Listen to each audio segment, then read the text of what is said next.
చండీ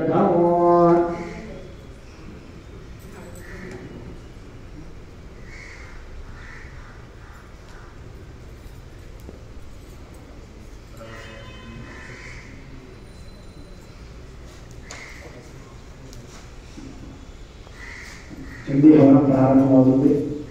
మనకు చండీ హవనంలో 700 శ్లోకాలు ఉంటాయి.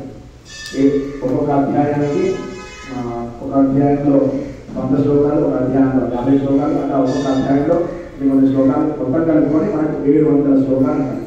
అందులో 13 అధ్యాయాలు మనకు ఉంటాయి. ఆ 13 అధ్యాయాలుగా సాక్షాత్తు అమ్మవారి ఉద్భవించింది. అట్లాగే మనకు ఎందుకు ఉద్భవించింది, మనకు మహిషాసురుడు సంహరించింది, అదంతా ఎందుకు జరిగింది, మనకు లోకానికి ఎలా లభించింది, అదంతా కూడా మనం భావన చేసుకుంటూ మధ్య మధ్యలో అమ్మవారి చరిత్ర చదువుకుంటూ చెప్పుకుంటూ చేసుకుంటాం.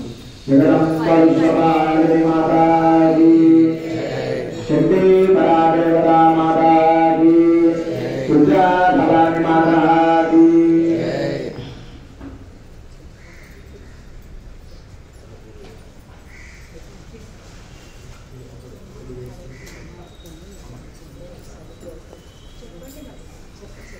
నందీశ్వర్ అబ్దుల్ గారు, నందీశ్వర్